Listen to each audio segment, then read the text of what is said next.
Hey everybody, it's Matt. I am coming to you here from the White Sands National Monument just outside Las Cruces, New Mexico. I thought, you know what, we're out here today. This is where I'm going to do our special little Q&A today. So here we go. Get ready. Your questions answered live from the desert. Here we go.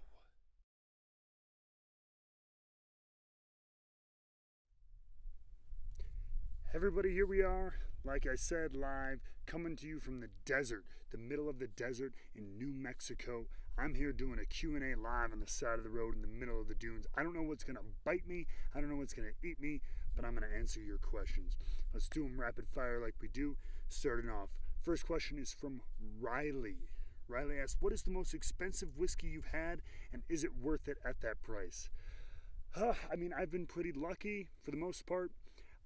I've found my bottles and stuff at retail price. A lot of these times you get them at secondary pricing, which can be sometimes so-so.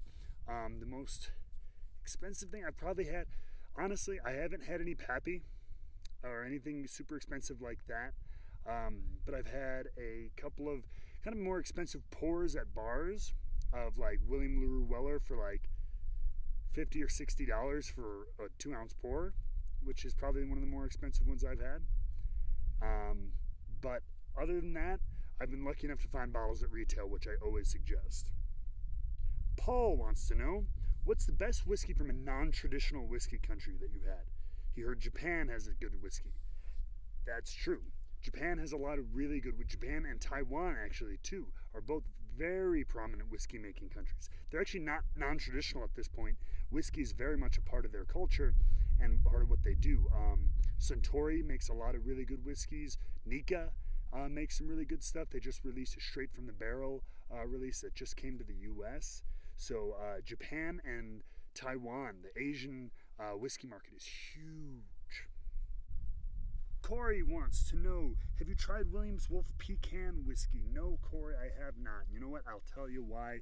It's a flavored whiskey, which makes it more of a liqueur. Not my bag. Not saying they're bad. People like the Jack Daniels or the Wild Turkey Honey and things like that, or the vanilla or maple. People like that stuff. It sells to a lot of people, so that's why those companies make it, but I'm more into the straight whiskey category. Goodbye. Samantha wants to know a good food to have with whiskey. Nothing. Whiskey is powerful enough to stand on its own. It's not like wine where it's a lower ABV, or even beer where they can pair well with food. Whiskey deserves to stand on its own. Samantha also wants to know, what is one common myth you hear about whiskey?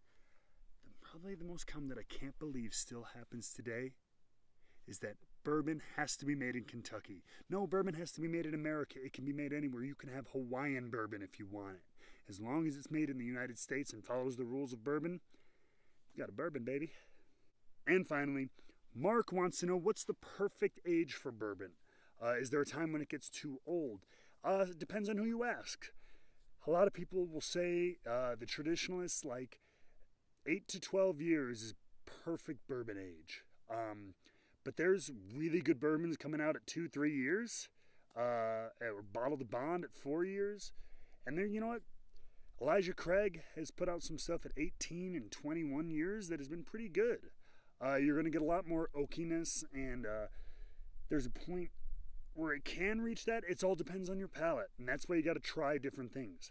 Heaven Hill just released a 27-year-old bourbon. So it depends on what you like.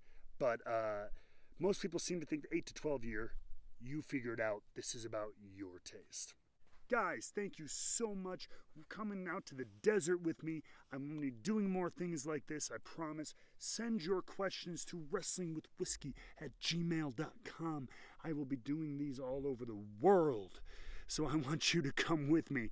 I'm going to be doing some podcasts soon. I will keep you informed of that. Look and subscribe below. Look, do all that stuff. Follow the description. Do everything. And I will talk to you guys later. I got to go do some stuff around the dunes and the desert. Always keep drinking and wrestling with whiskey.